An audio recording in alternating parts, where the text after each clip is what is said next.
Hey, what's going on, everybody? It's Mike here, AHC Garage. Welcome back to the channel. So today we're at a little location that's a little different from where we're normally at our shop. We're at STP Motorsport. Today we're here at a dyno shop and also a repair shop too. It's a brand new shop. They just put it together. Friend Stefan. Anyway, long story short, on the last video you see us doing the entire supercharger kit install, and today we're gonna put the car on a dyno and see what some of the result is. And John's gonna tell you guys a little bit more about this. We're here at STP and we're in line to get on the dyno with Brent's FA5 that we just did the Kraftwerks Supercharger on. So right now there's a couple cars in front of us, and they're strapping down this S2000, and they're going to do a pull on that, and what that's going to do is going to tell the horsepower, torque, and the air-fuel ratio, so Javi, the tuner, can go in there and make the adjustments. And that's the same thing he's going to be doing on Brent's car. And hopefully, you know, we're hoping for high numbers, but in the end, we had another friend who did this same exact supercharger, but he did it on E85, and he made close to 400 horsepower. This is on a smaller pulley and on 93 octane, so we're pretty much expecting like in 370 range, but the most important thing is drivability. This is one of the cars that went to the Tail Dragon with us this last year, and that's the same plan for the car, just with the supercharger. That's why he went with the Kraftwerks, because there's reliability built into the entire system, the way the belt tensioners and everything are set up. So coming up next, whenever our time comes up, we're going to strap down Brent's car on here, and Javi's going to work his magic, and we're going to get some nice numbers.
Down on the dyno, and they're going to get ready to start doing the base map and the drivability tunes on it first, because it's not just about wide open horsepower. A lot of it has to do with daily driving the car, partial throttle, and below VTEC and out of boost driving, and that's what they do first.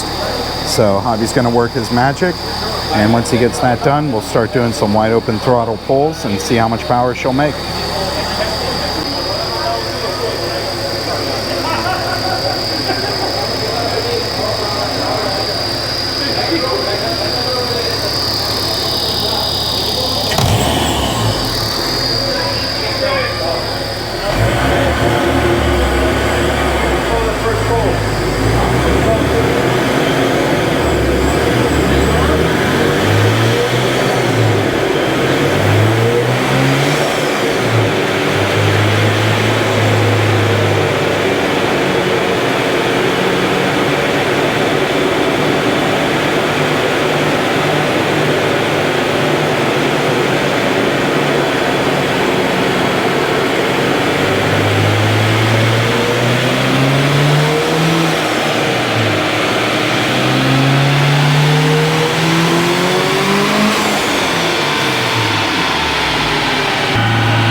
buddy. Too much power.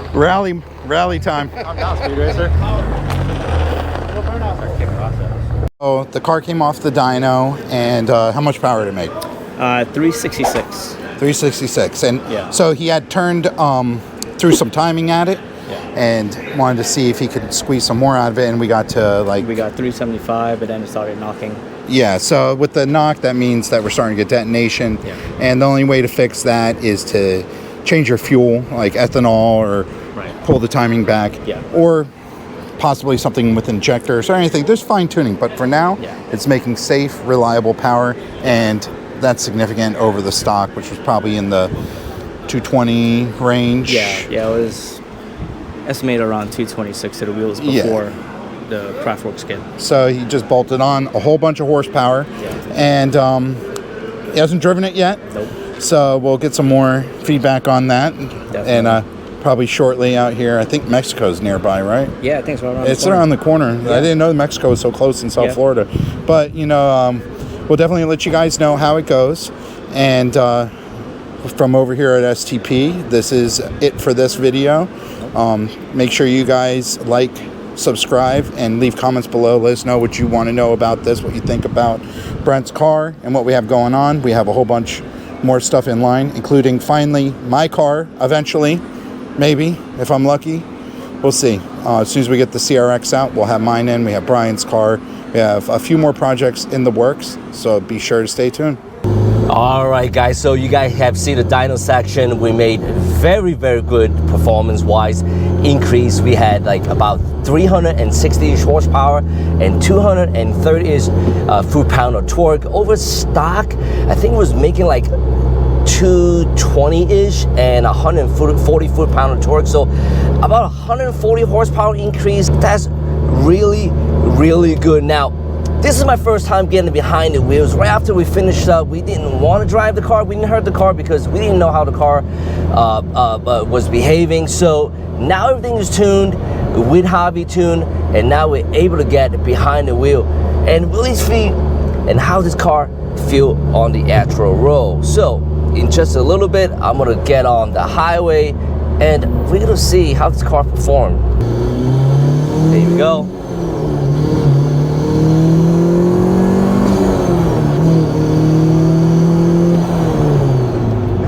Guys, I tell you what, this is definitely different, and it's super fun from a guy that loves naturally aspirated motor. Okay, so let's talk about this, right? So you have really three ways to get more power for your car. Now, one way is to simply do some bolt-on intakes, exhaust, things of that nature, and maybe get down to the internal. Now for this 8th gen, you can definitely do a maybe a larger displacement on the bottom, like a K24, put some pistons and rods and really get to the internal of the engine. So 300 horsepower shouldn't be any problem with this car.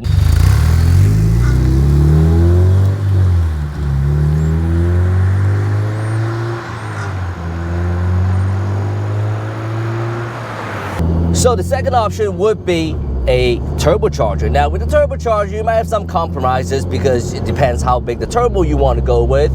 The power might come in a little bit later or a little bit sooner. Now, the third option is exactly what we have here.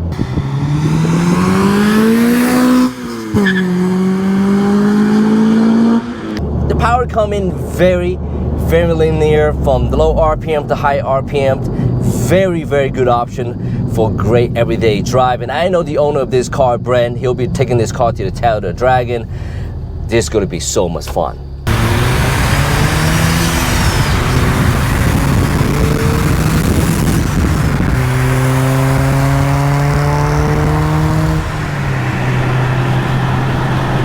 So now I'm driving with the owner of the vehicle. You see him earlier with John. His name is Brent. He gonna be driving his car and really show us what he think about this car here.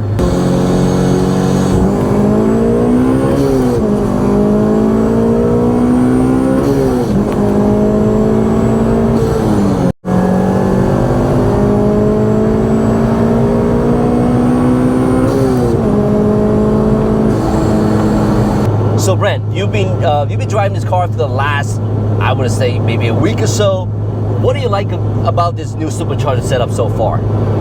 So pretty much, it feels like all motor. It was tuned by hobby. The throttle response is like stock. The power just builds as you go up in the RPM range. There's no dead spots, so it starts like tapering off. It's fun. It smiles every time you get up in VTEC. The torque, it has enough torque for this car. Didn't want to break the transmission or anything with anything more than 260.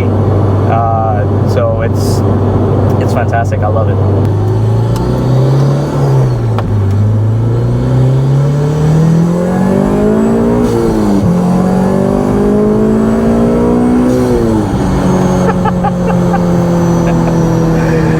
That is awesome. Yeah. Now, Brent, I always want to ask you this question. So, what made you go with a supercharger system versus a turbocharged system? That's a good question. So, I actually debated between doing an all-motor build, turbo, and supercharger. So, the cost of doing an all-motor build with a K24 block and everything, and then high compression, I wouldn't be able to use 93 octane. Then turbo, there was a lot of fabrication and modification that needed to be done. Granted, you can make more power, but I wanted something that was plug and play, direct bolt on. If ever I had to take the kit off, it's really simple to remove and put back to stock. And after doing a lot of research online, talking to other guys that have the Kraftwerks kit, and finding out that they have like 20,000 miles, 40,000 miles with the kit with no issues, it was a big selling point for me. And that's why I decided to go with this kit. And some of you guys did ask how difficult is to install this supercharger kit. If I have to rate it 1 to 10, I wouldn't say maybe like a 7.5 for most people, not for professional, just because it is a lot. Now the kit is very, very comprehensive. It pretty much comes with everything you need, with the exception of the clutch, which Brent already got a clutch replaced with an upgraded clutch. Fuel system, just all the pipings, everything else is there. So, but even though everything is all there, it was a lot of work. It probably took us about 12 hours for an install, even though it was our first time, but it was still a lot of work. It was some trimming involved, which could be tricky, but other than that, you take your time to do it. You definitely do in your own garage. I hope you guys like what you see. Definitely subscribe to the channel and give us a thumbs up and drop a comment below. My name is Mike and I got Brent right next to me. Thanks again for watching. We'll see you guys again next week.